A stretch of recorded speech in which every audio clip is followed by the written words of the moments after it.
So April 2025, huh? Get ready, because it sounds like the night sky is going to be putting on a show, especially for you. Yeah, it really does look that way. We've got a bunch of really cool things lined up in the cosmos this month, enough to get even the most jaded skywatcher, excited. Absolutely. And that's what we are going to deep dive into today. We're going to be looking at this article from the Daily Galaxy, April's night sky to dazzle with 2 meteor showers, rare planet alignments, and a celestial marathon.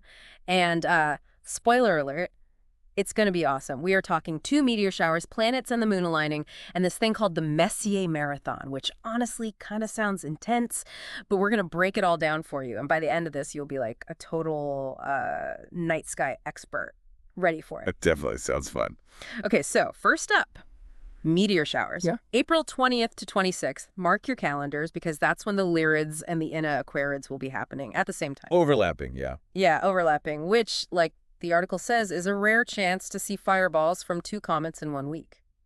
2 comets in 1 week? That just sounds so cool. It is. It's really special. The Lyrids actually start a bit earlier, like around April 17th, and they peak on the 22nd. You could see maybe up to 18 meteors per hour, which... Whoa, 18! Yeah, it can be quite a show. And they're moving fast. I mean, really fast. Almost 100,000 miles per hour. 100,000 miles per hour? How do they even measure that? Well, they basically comes down to studying the meteor trails, the direction they seem to be coming from. They use that to figure out their path, and from there they can calculate the speed. And these Lyrids, they come from this comet called Thatcher, Comet Thatcher. What makes these meteors especially exciting is that they're known for, a lot of the time, they turn into these amazing fireballs, which are basically just like super bright meteors, the kind that really light up the night. I can just imagine, like, that sudden flash, so cool, but then as the Lyrids start to fade, like right after that, the Eta Aquarids come in, is that right? Yeah, you got it. Eta Aquarids, they stick around for a while, longer than the Lyrids, from April 20th all the way to May 21st. So while the Lyrids are having their peak, fading away, the Eta Aquarids are kind of like building up, getting stronger. Yeah. By the time their peak comes around in early May, they can reach like 50 meteors per hour. 50 per hour. That's a lot of shooting stars. And these Eta Aquarids, they're even faster than the Lyrids, right? Like 150,000 miles per hour, the article said. How come they're moving so much faster? Well, the speed of, a meteoroid coming into Earth's atmosphere, it depends on the comet it came from, the comet's orbit and how it crosses paths with Earth's orbit.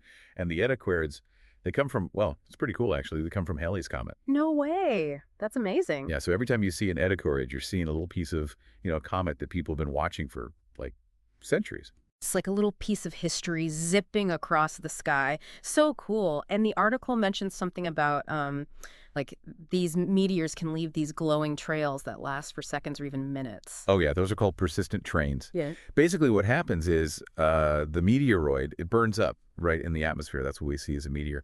And the heat, it's so intense that it ionizes the air. Those ionized gases take a while to recombine. And that's what creates those glowing trails you're talking about. They could really be stunning.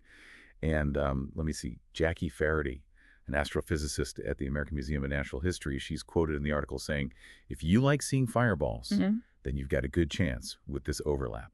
So for those of you hoping to catch some truly spectacular meteors, the last week of April is going to be your best bet. Wow. Yeah, that sounds like a pretty epic week. Yeah. So, okay, meteor showers, got it. But now let's talk about this this Messier marathon. This sounds like a whole other level of stargazing commitment.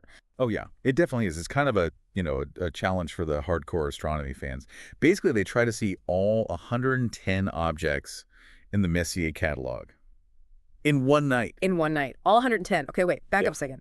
Who is this Messier guy? And, like, why did he make a list of 110 space objects in the first place? Okay, so Charles Messier, he was this French astronomer back in the 1700s. And what he really wanted to find were comets. But, back then it was tricky because there were all these other faint, fuzzy things in the sky that could be mistaken for comets. Yeah. So to avoid that, he started making a list of these, let's call them nuisances, things like nebulae, galaxies, star clusters, all those deep sky objects. And the funny thing is, the list of things he was trying to avoid has actually become like a treasure map for amateur astronomers. Oh, wow. That's actually kind of poetic, And the article said that some really famous objects are on that list, like the Orion Nebula, the Pleiades. Oh, yeah, those are some classics. And even the Andromeda Galaxy. Those are some pretty iconic sites. Absolutely. Some of the most uh, beautiful and interesting things you can see in the night sky. Now, the thing about the Messier Marathon is that you need very specific timing to see all 110 in one night, Right. which is why April is the perfect month for it. Right. But you also need, a good plan, the right equipment, and a lot of stamina. Because you're literally up all night. Oh, yeah, all night long. Yeah. It starts as soon as the sun sets and goes until dawn. Wow. Yeah, the article said it was a test of endurance and telescope skills, which now I totally get it. It even quotes Kat Troche, a NASA space ambassador. She says they call it a marathon because you're locating all of these 110 objects within the span of a few hours. It's basically a giant cosmic scavenger hunt. It really is. But it's also, a testament to the passion and dedication of amateur astronomers. It's really amazing that you could even theoretically see all these objects in one night, just because of how the stars are aligned at this time of year. Okay, so meteor showers. A marathon for the really serious space fans.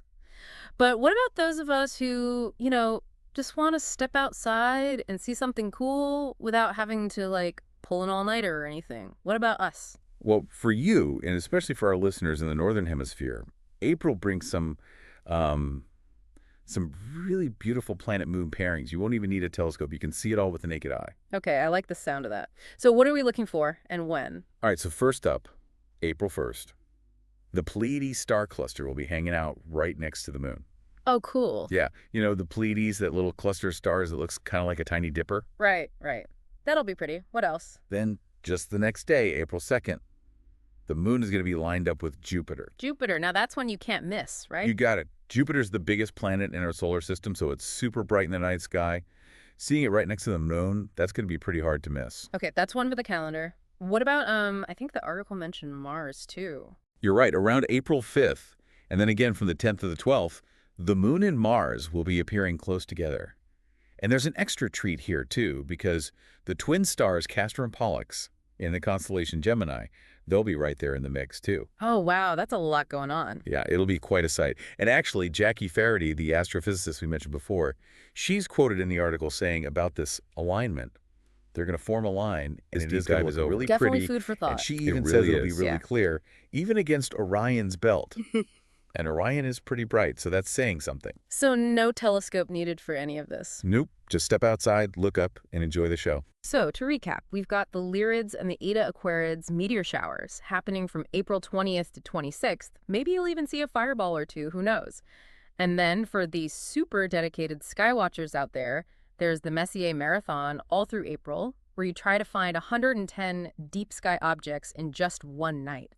And for those of us who prefer to keep our feet on the ground, there's the moon hanging out with the Pleiades on April 1st, then with Jupiter on April 2nd, and with Mars and the Gemini twins around April 5th, and again from the 10th to the 12th. Yeah, April's going to be a great month for looking up each of these events. It's a different way to connect with the night sky. You've got the fleeting beauty of a meteor, just streaking across the sky.